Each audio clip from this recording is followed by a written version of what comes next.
Welcome, new parents, to Scholar Academy. Here's a quick presentation of the basics that you may want to know about our school. In this video, we will be talking about carpool drop-off and pickup, dress code and what that looks like, day-to-day at Scholar and the schedules, the front office and what they can do for you, as well as communication for the school. Hey parents, here's a short video that should explain how to do Scholar Academy's carpool. It is different. Morning drop-off is slightly different than afternoon pickup. We'll show you why and the differences in this, and hopefully by the end you'll feel comfortable using the carpool and know the basics. So let's get started. First thing I want to show you is the route of carpool drop-off and pickup.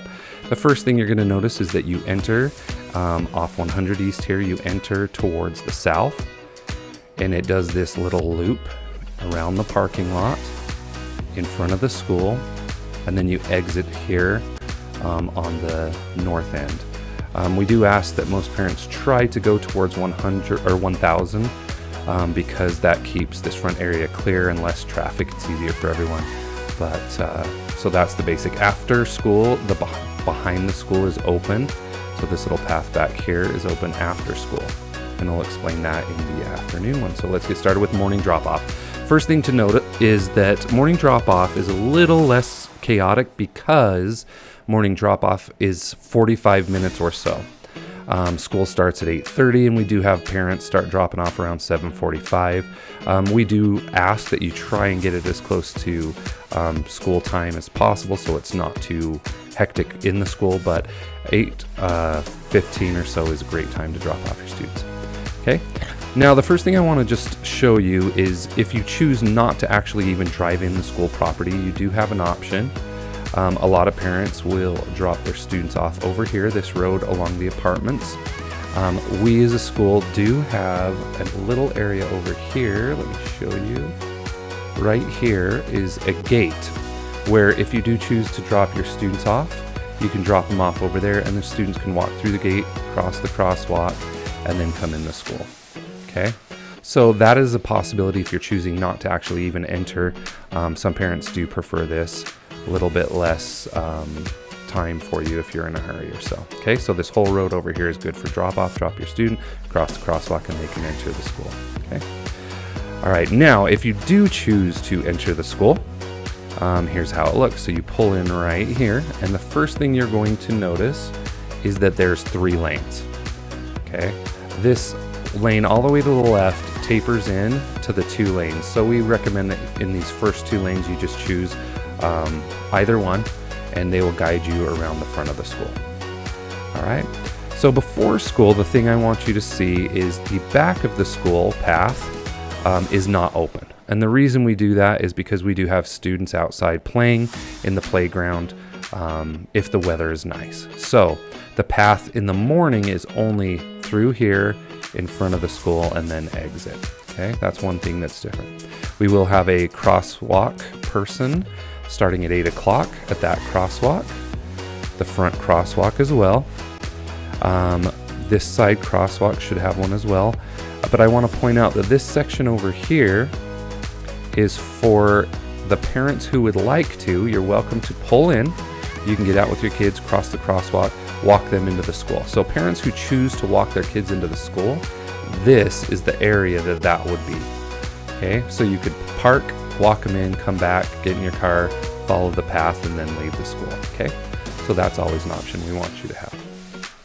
Okay, now if you're choosing not to do that, all we ask is that as you go, pay attention to the crosswalks, watch for kids, they'll stop you, and if no one's stopping you, you're welcome to continue forward.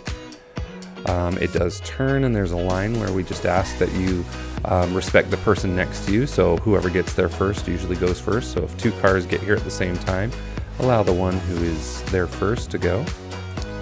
Then you're going to turn and head down here where there's one more stop, and the crosswalk may be crossing people across there, so just be aware. And then once you reach this point, what we ask is that you pull as far forward as possible.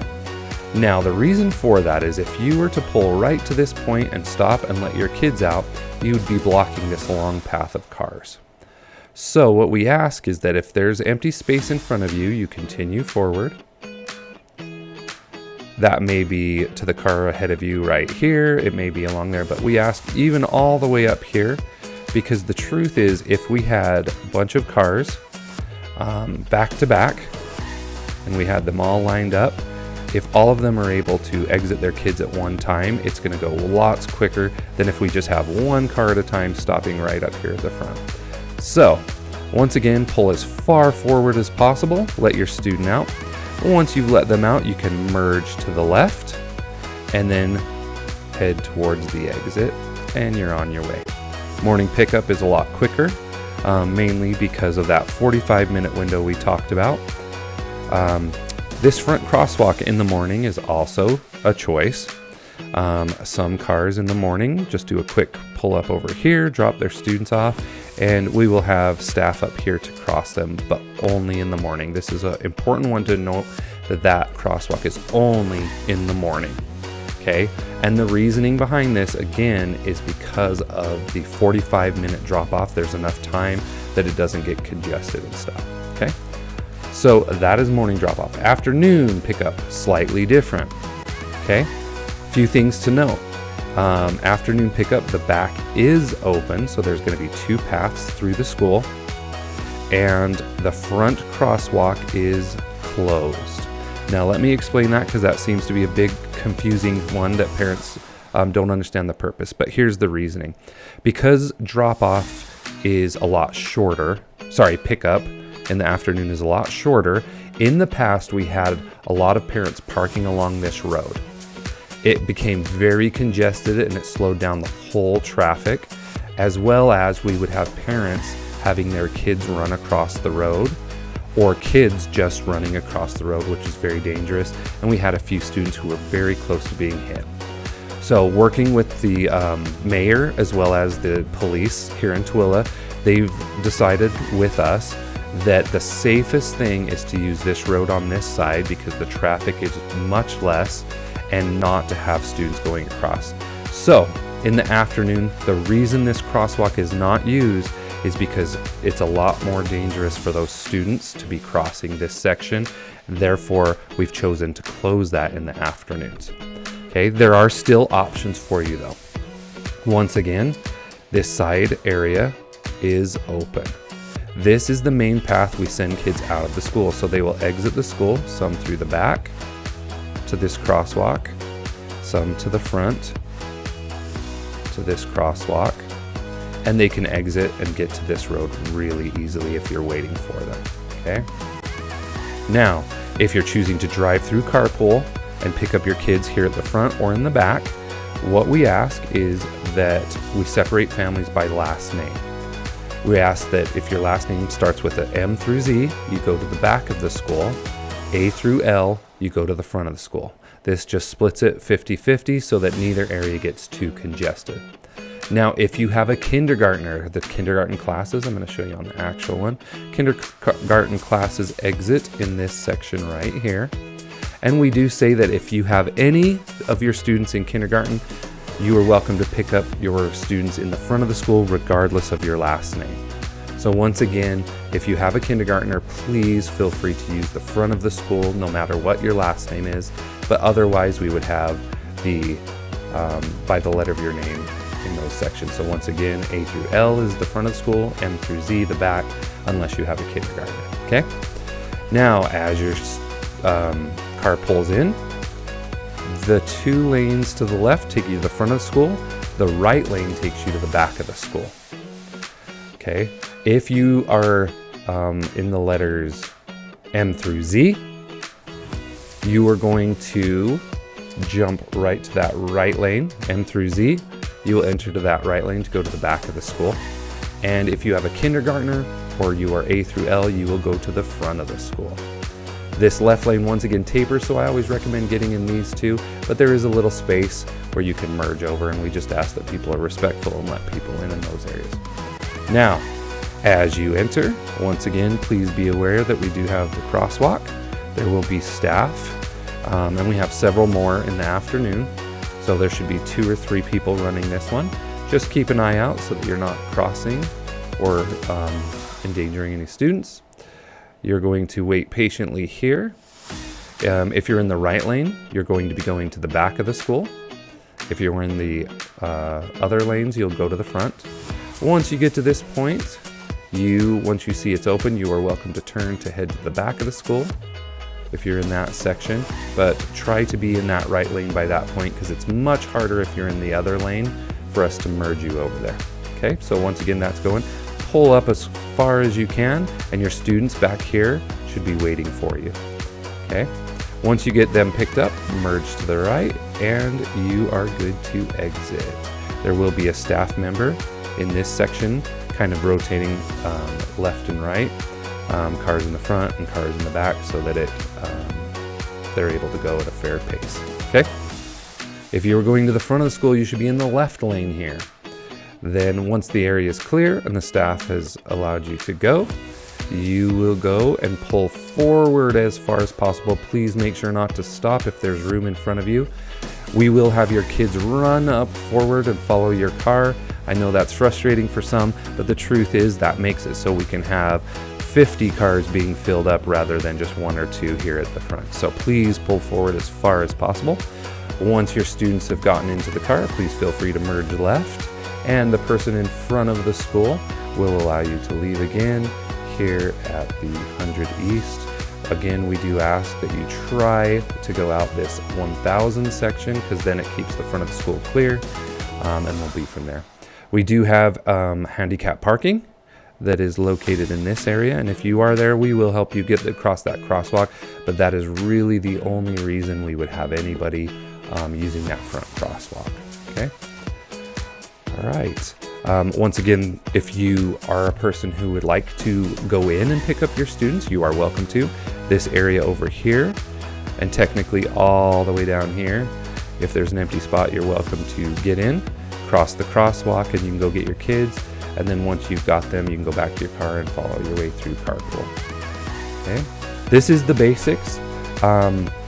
So just a reminder that the front crosswalk, here's a picture of what it looks like, is open in the morning for drop-off, but closed for pickup.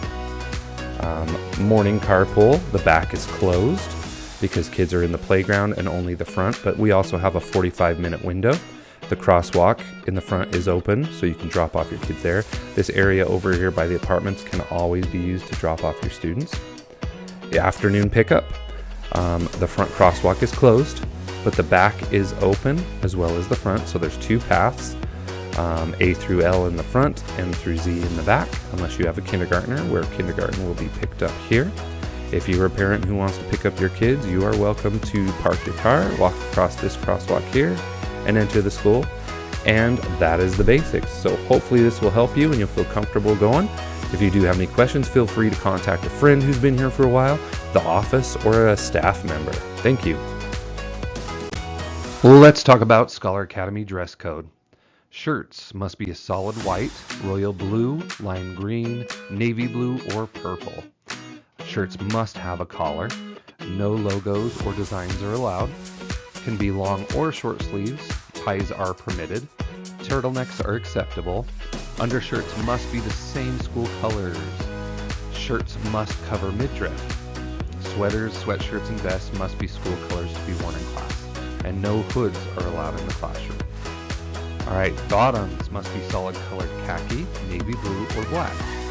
Shorts, jumpers, skirts, sports, and capris are allowed, but must be knee-length. Leggings are acceptable in school colors. Collared dresses in school colors may be worn. Sweatpants, exercise pants, and overalls and shorts are not permitted.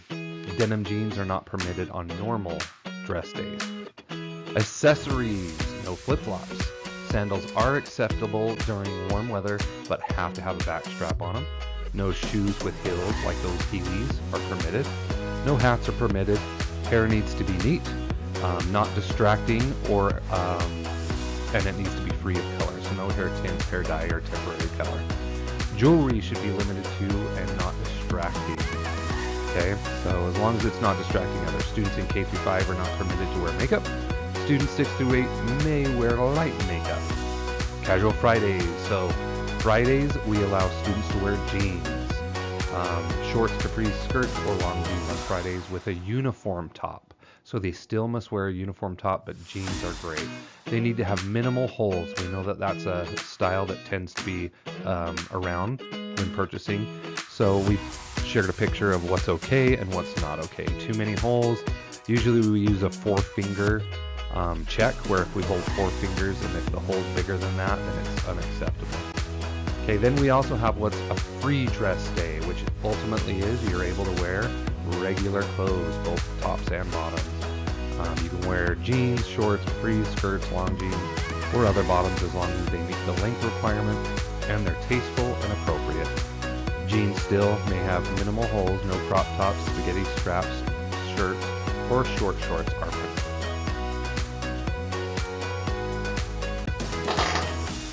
All right, let's talk about day-to-day schedules here at Scholar. This is one unique thing for our school. Kindergarten is the only group that stays with one teacher throughout the whole day. The rest of the students are moving by their levels. They'll switch literacy, math, and science. So the most basic of the school is at the top. The school starts at 8:30. A warning bell will play at 8:25, letting students know they have 5 minutes to get to class. At 8:30, teachers will take roll. Lunches at our school start at 11 o'clock for the younger grades and move all the way to 1:15. School is out at 3 o'clock p.m. For more information on that, you can see this schedule. It's also found online, but you'll see we have each group will get a recess throughout the day, lunchtime as well as recess. And you can go through all the details. Each grade level has a rotation, which means that day from 1 to 3, they'll be participating in PE, art, music, and computers.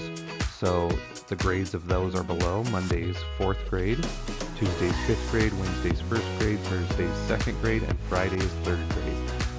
Those are days your students will talk about having those rotations. Early release days, we do not have them throughout the year except on parent-teacher conference days. So those dates are listed below. 6th grade is a unique grade because it's a transitional group. Students have 3 different class periods, so that's what this looks like. They'll do their first period from 8:30 to 10:15, second period 10:45 to 12:20, third period after lunch 12:55 to 2:30, and the last half hour of the day will be their Spanish. The majority of the days, but one day will be technology. 7th and 8th grade is much like any junior high. They have 7 class periods. These are the times for each class period. They do have an advisory day where their schedule is slightly different, and that also can be found online. When entering Scholar Academy, the first thing you need to notice is this little buzzer on the left of the door. You need to press that button, and the office staff will answer and ask you a couple questions. Sometimes if we recognize you, we'll press the button early and you'll hear a little buzz and you're welcome to come in. But this is for security purposes, to make sure that we're only letting in people that we trust. In today's day and age, we want to keep your kids safe at our school. All right, here's some information about the front office. We have our office manager, Brandon, as well as our attendant secretary, Cindy. They'll meet you in the very front. These people will help you. One of the things that we ask is that you let them know if a student's going to be out sick or you're going on a vacation. If you are coming in to check out your students or coming in late from a doctor's appointment or something, they'll be the ones to help you. So checking them in and out throughout the day. If you have fees that need to be paid, they also will be the ones to help you with that. If you're checking your balance or paying your lunch balance, Miss Cindy will help you with that. Scheduling meetings with teachers or admin, they are the perfect people to talk to. Communication with the school. If you have questions about assignments or behaviors with your student, always begin with the teacher. We ask that you do this because the majority of issues are solved by talking to the teacher. They know the most information, so we send you to the source. Teachers cannot be interrupted during school time. If you want to call the office, you can leave a message, or you're welcome to email them. We can also take a message and get it to them as soon as they're available. If the issue cannot be resolved, then at that point you can contact admin. We'll step in if that's the case, Admin have a lot of meetings throughout every single day, so it's very hard for pop-in visits. So most of the time you'll have to schedule a meeting. To talk to Miss Gailey, you would contact Mr. B in the front office, and to contact Mr. Hall, you would contact Miss Cindy and set up those meetings. Thanks for watching. Hope these answered a lot of your questions, and have a great day.